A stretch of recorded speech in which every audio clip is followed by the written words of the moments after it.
Welcome back to Fictional History 101. I'm your fictional professor, Aaron Johnson.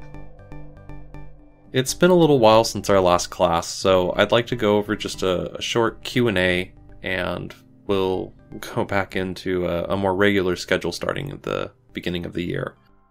For now, though, let's answer some questions about Mobile Suit Gundam. Gotten a few questions from our students, and we'll kind of just go through them and see what we can answer. So the first question I have is from Danushka Kumarasinghe. Thank you for writing. His question is, around when during the 0079 story were the 3 spare part Gundams from the 8th MS team built? I was stunned that there was more than one Gundam unit during the 1-year war. It's a good question. The Gundams you're referring to, most likely the RX-79G ground type and the EZ-8 Gundam, have some interesting if somewhat murky origins. If you're looking for an exact date, that gets a little tricky. While the earliest we ever see evidence of the ground type Gundam is around the beginning of October, some sources cite July as the earliest time for their deployment, but I don't think that's accurate. As late as September of UC-79, Zeon understood that the Federation did not have mobile suits. I don't believe that these were really deployed until perhaps the end of September or the beginning of October. These Gundams were built out of spare Gundam parts meshed with GM parts. This is somewhat strange given that the bulk of V Project's development work seems to have taken place on Side 7. While some early prototyping was done on Jabra, it's difficult to say how many early Gundam prototypes would have been produced. But it's not unrealistic to believe that a few of these units could have been cobbled together out of the stockpiles of prototype parts in Jabra. I believe that these are prototype parts, as it seems like they don't have a heavy supply of them. As the fighting in Southeast Asia continued, more and more of these Gundam parts would be replaced with the advancing GM and RGM lines. This would be most easily noticed by the Federation's 8th MS team, as Karen Joshua would have the head of her RX-79G replaced with the head of an RGM-79. Not a huge indicator, but you definitely see a lack of replacement Gundam parts, which makes me think they were in short supply.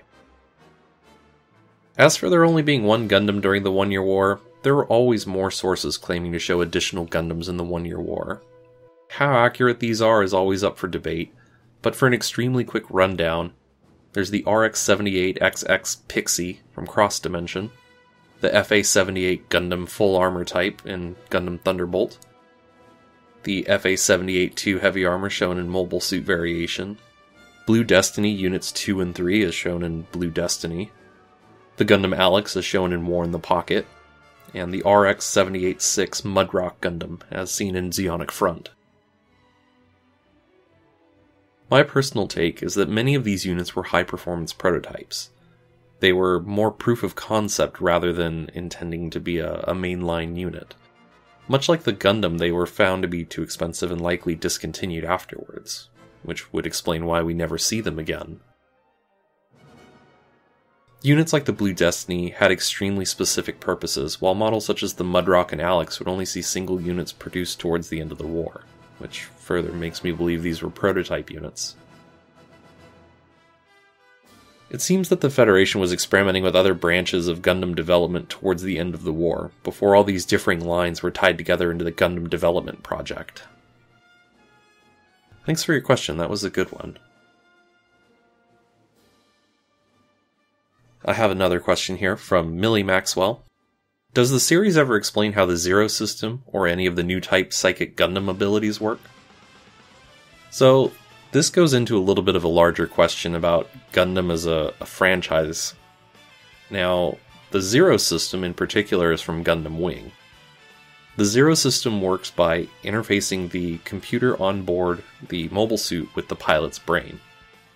Now what the Zero system does is it shows all possible futures in like a tactical scenario.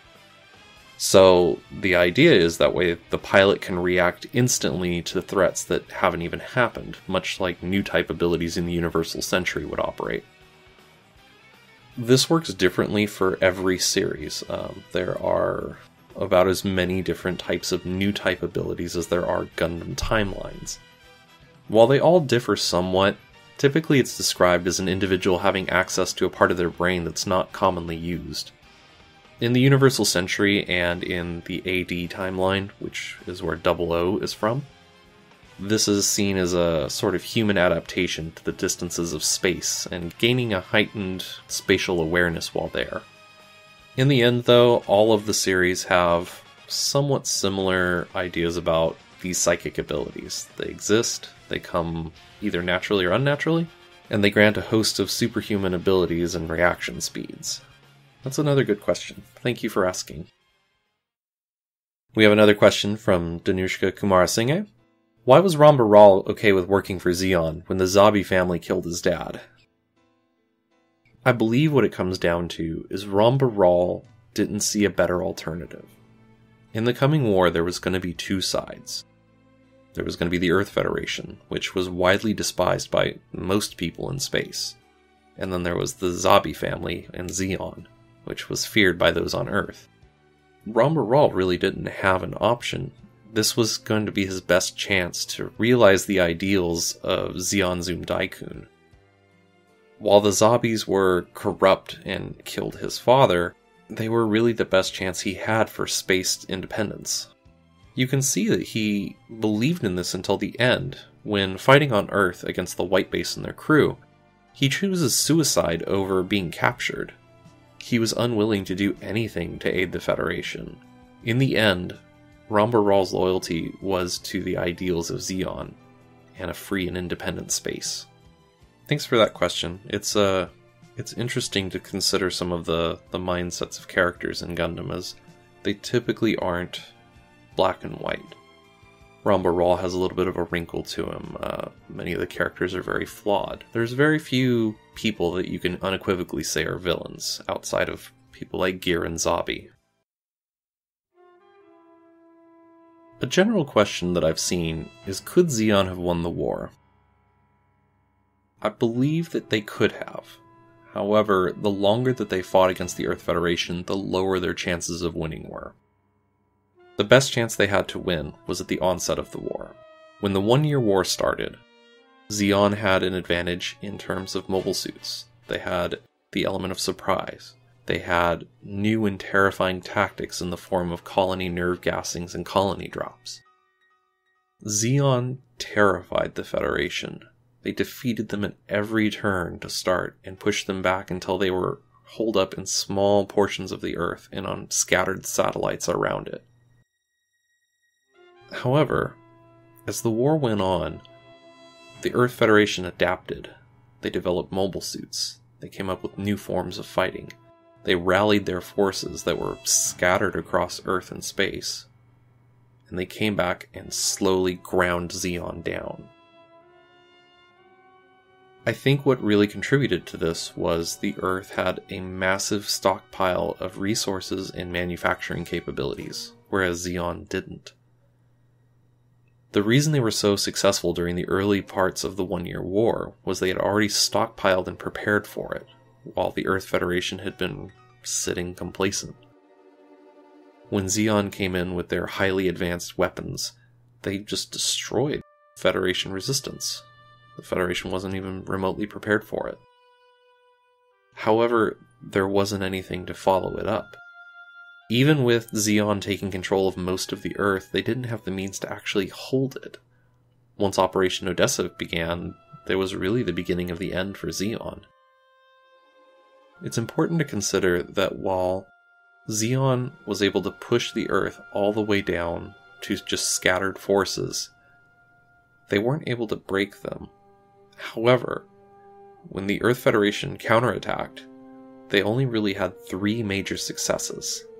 They had the victory at Odessa, which took away resources from Zeon.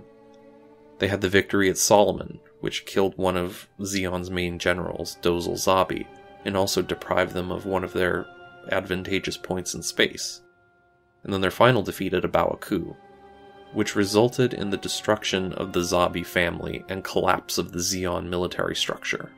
While Zeon had a lot of very advanced mobile suits and weapons, such as the Gelgoog and many of the early Psychomu systems, it just wasn't enough.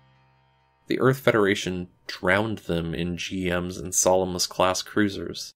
They destroyed them just with overwhelming numbers, and as the war went on, it began to be superior firepower as well. By the end of the 1-year war, over the course of the 1-year war, the Federation had almost completely rebuilt their military, while Zeon's had been slowly dwindling. In the end, it just comes down to size difference. The Earth Federation had far more people, far more resources, far more weapons, and while Zeon had a very strong chance to win in the beginning, the longer the war went on, the more prone they were to collapse. Another kind of general question that I've gotten is, what's a good place to start with Gundam? And that really depends what you're looking for. I would say the original 0079 is probably the best place to start if you want to go into the Universal Century. It is a little dated in terms of the animation, and it runs a little long at about 48 episodes, but it gives you a very good sense of the kind of themes and tone that Gundam is going to have for the majority of the Universal Century. If you want something a little bit more realistic, shorter, and definitely a lot better to look at, I would say the 8th MS team would be a great substitute. It's only about 12 episodes long, covers a small portion of the 1-year war, and it doesn't really go into some of the stranger concepts such as new types. Outside of the Universal Century, there's a few options that are somewhat debatable and contentious. I feel that Gundam 00 is also a pretty good entry point, though less for the Universal Century and more for Gundam as a whole. While the second season gets a little strange, I feel the first season does a pretty good job of encapsulating kind of the themes of Gundam and bringing on an interesting story in its own right. That being said, the second season gets pretty strange, and it loses a lot of people, and with good reason. But I feel that the first season on its own could be watched and you'd still get a pretty full story. Now, there's another Gundam that I'd recommend, but I don't know how great it would be as an introduction to Gundam as a whole, and that would be Mobile Fighter G Gundam.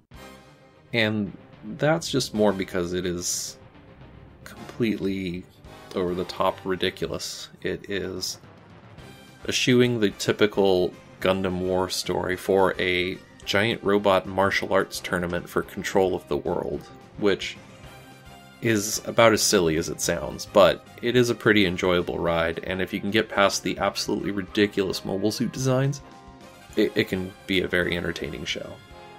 Some other time we'll go into a breakdown of my thoughts on each series, but that'll be for a much later time. And the final question I have is from Ben Wagner, and it's, where does all the poop go? And it all goes directly into Gundam Seed, which you should never, ever watch under any circumstances. Thank you all for coming to class today. I know we didn't go into as much detail as we typically do, but I still hope that you learned something today. If you have any questions, feel free to email us at fickhist101@gmail.com, or you can tweet at us at @fickhist101. Once again, thank you for coming to class, and please don't forget to study.